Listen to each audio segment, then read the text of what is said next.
Hello दोस्तों, तो क्या हाल चाल। तो आज हम बात करने वाले हैं 24 अक्टूबर के करंट अफेयर्स के बारे में। ठीक है, आप किसी भी कॉम्पिटिटिव एग्जाम की तैयारी कर रहे हैं तो यह करंट अफेयर का क्वेश्चन आपके लिए बहुत ही महत्वपूर्ण है। ठीक है, आप किसी भी एग्जाम की तैयारी कर रहे हो जिसमें करंट अफेयर आता है, ठीक है, जिसमें CURRENT करंट अफेयर्स, ये अफेयर्स आता है, तो समझ लो ये क्लास आपके लिए रामबाण साबित हो सकती है। ठीक है, तो आपको सबसे पहले क्या करना है, चैनल को सब्सक्राइब करना है। ठीक है, आप लोग चैनल को सब्सक्राइब, CRIBE सब्सक्राइब, आप लोग चैनल को सबसे पहले सब्सक्राइब कर लेंगे। ठीक है, ताकि इस तरह की वीडियो डेली आपको मिल सके। ठीक है, तो चलिए सबसे पहला क्वेश्चन हम शुरू करते हैं। तो पहला क्वेश्चन दिया गया है, किस वर्ष में कॉमनवेल्थ गेम का शतवार्षिक संस्करण निर्धारित किया गया है, जिसके लिए भारत ने मेजबानी की बोली जाती है। ठीक है, तो इसका सही आंसर क्या होगा, आप लोग बताइए। इसका सही आंसर होगा 2030। ठीक है, ऑप्शन सी होगा। अगर हम व्याख्या की बात करें तो इसकी व्याख्या, भारत के गृह मंत्री अमित शाह ने घोषणा की कि भारत की बोली को कॉमनवेल्थ स्पोर्ट ने स्वीकार कर लिया है और भारत में 2030 में गेम्स का आयोजन हो सकता है। राष्ट्रमंडल खेलों का शताब्दी संस्करण 2030 में निर्धारित किया गया है और भारत ने इसके लिए मेजबानी की बोली जाती है। यह संस्करण अहमदाबाद में आयोजित होगा और यह 1930 में हुए खेलों की शताब्दी को चिन्हित करेगा। ठीक है, आप लोगों को समझ में आ रहा है क्या हम बोल रहे हैं। यहाँ पे एक ग्राफ भी दिया हुआ है जो कि सही से अभी दिख नहीं रहा है, थोड़ा सा हम जूम करते हैं। ठीक है, जूम करने पे भी सही से नहीं दिख रहा है, ये ब्लर आ गया है। इसमें सब कुछ दिया था, कौन सा कितना मेडल जीता हुआ है कौन सा देश। ठीक है, अगर भारत की बात करें तो भारत ये रहा, 5वें स्थान पे भारत है, जो कि 18 गोल्ड, 15 सिल्वर और 22 ब्रॉन्ज जीता हुआ है। कुल मिला के 55 हो गए हैं। ठीक है, और पहले नंबर पे ऑस्ट्रेलिया है। ठीक है, अभी आपको सही से दिख नहीं रहा होगा, हम बोलकर बता देते हैं। ठीक है आपको, और वर्ष की बात करें इसमें और भी व्याख्या की बात करें कॉमनवेल्थ के, तो 2030 में आयोजित होगा। इवेंट की बात करें तो राष्ट्रमंडल खेलों का शताब्दी संस्करण है। मेजबान शहर की बात करें तो अहमदाबाद में होगा, जो कि भारत में स्थित है। महत्व की बात करें तो यह खेलों के इतिहास में 100वां साल पूरे होने का प्रतीक है। सबसे इम्पोर्टेंट क्वेश्चन है। ठीक है, इस क्वेश्चन में जितना ही हम इम्पोर्टेंट बोल दें उतना ही कम है। जितना इम्पोर्टेंट बोल दें, ऐसा कोई एग्जाम नहीं जिस एग्जाम में ये क्वेश्चन आया ना हो। ठीक है, मतलब बहुत ही रिसर्च करने के बाद मुझे ये क्वेश्चन मिला है। इतना ज़्यादा इम्पोर्टेंट है, इसमें जितना ही स्टार बना दें उतना ही कम है। ठीक है, आप लोग ये क्वेश्चन ज़रूर याद रखिएगा। ठीक, अगला क्वेश्चन अब हमारे पास है, सितंबर 2025 में भारत की खुदरा मुद्रास्फीति CPI लगभग कितनी रही।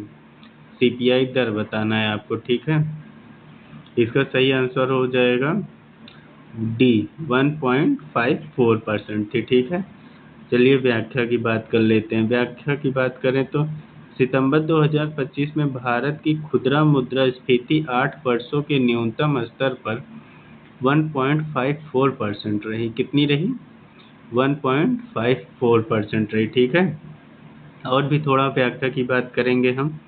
सितंबर 2025 में भारतीय खुदरा मुद्रास्फीति CPI 1.54% रही, जैसा कि हमने यहाँ पे बता दिया है, जो पिछले 8 वर्षों में सबसे कम है।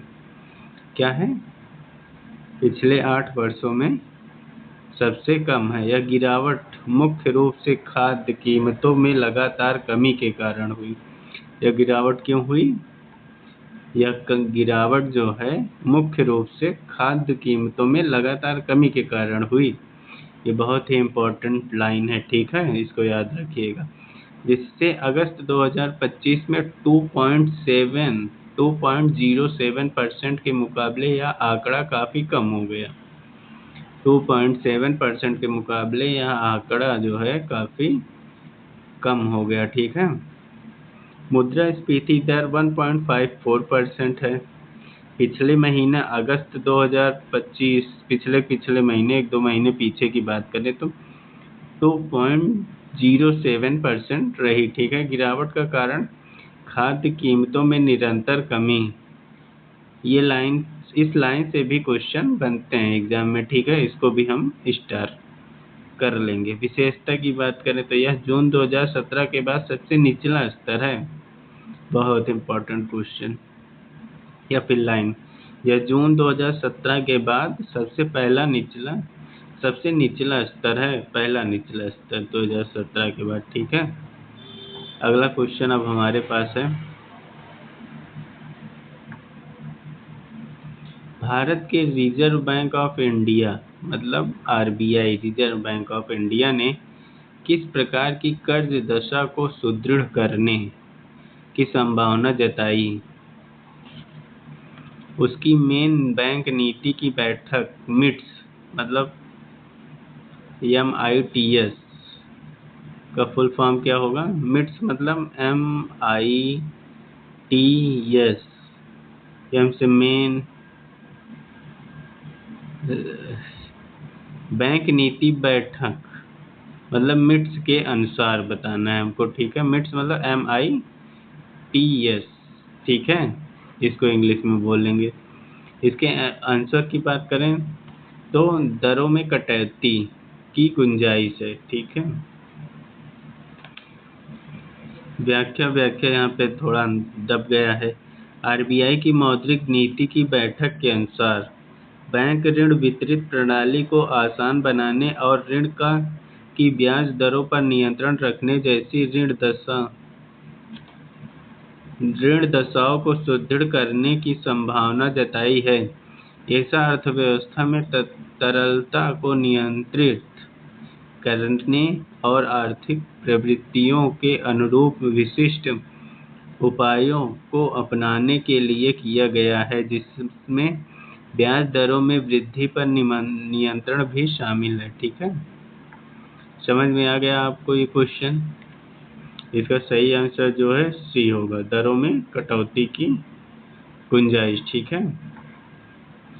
अब अगले क्वेश्चन की बात करें तो अगला क्वेश्चन हमारे पास है, भारत ने प्रमुख अंतर्राष्ट्रीय साथी देशों भूटान, नेपाल और श्रीलंका के बैंकों तथा निवासियों को किस मुद्रा में ऋण देने की अनुमति दी है? इसका आप लोग आंसर बताएंगे। इसका सही आंसर हो जाएगा भारतीय रुपए, इंडियन रुपीस, INR, IN से इंडियन और R से रुपीस, ठीक है। व्याख्या की बात कर लें तो आरबीआई ने इस दिशा में रियायती नियम जारी किए हैं। इस दिशा में रियायती, क्या बोलते हैं उसे, रियायती नियम जारी किए हैं ताकि भारत क्षेत्रीय व्यापार में रुपए का प्रयोग बढ़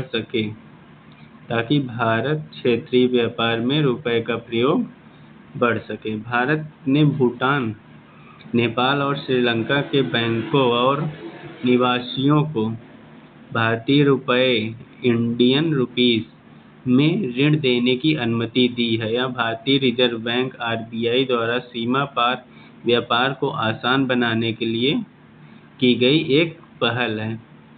इससे इंडियन रुपीस की वैल्यू भी बढ़ेगी, ठीक है। इंडियन रुपीस की वैल्यू इससे बहुत हाई जाएगी, ठीक है। लक्ष्य की अगर हम बात करें, इस कदम का उद्देश्य तीसरी मुद्राओं पर निर्भर कम करना। तीसरी मुद्रा मतलब समझ रहे हो, डॉलर की बात कर रहे हैं, यूएस डॉलर की, ठीक है। यूएसडी से शॉर्ट फॉर्म में बोलते हैं। यूएस से यूएस हो गया, डी से डॉलर हो गया। यूएस डॉलर को ही तीसरी मुद्रा यहाँ पे बोला जा रहा है।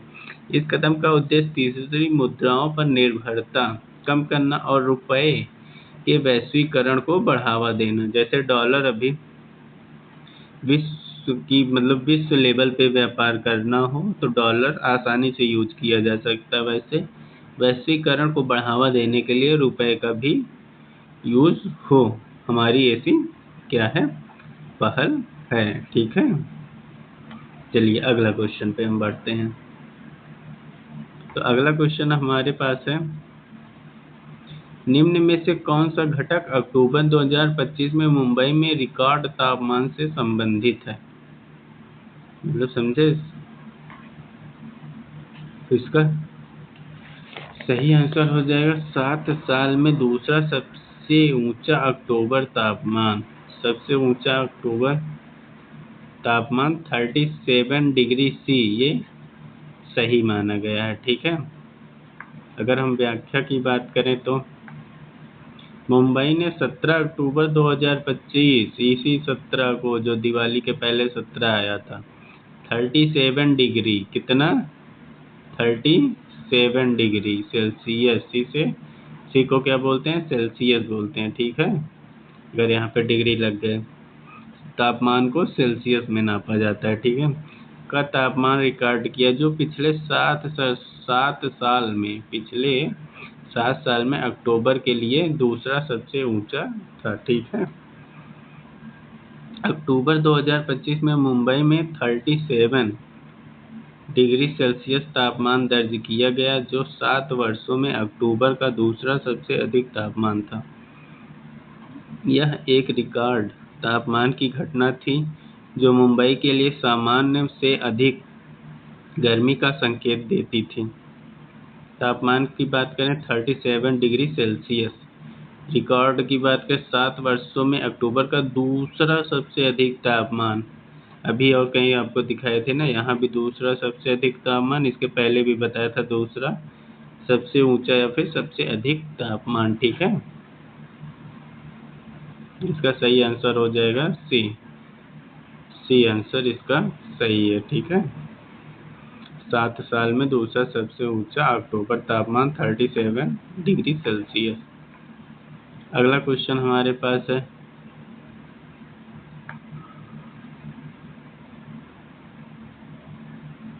भारत के स्वर्ण भंडार ने अक्टूबर 2025 में किस अमेरिकी डॉलर मूल्य को पार किया?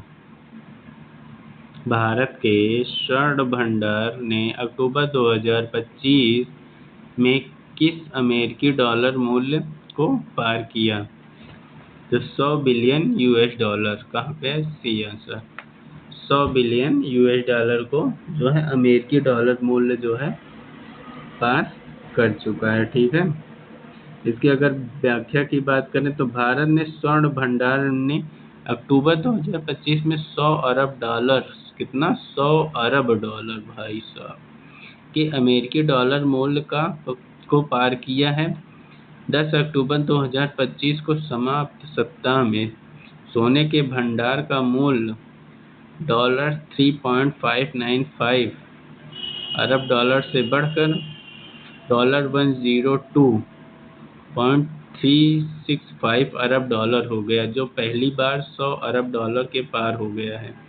पहली बार जो है 100 अरब डॉलर के पार हुआ है, ठीक है।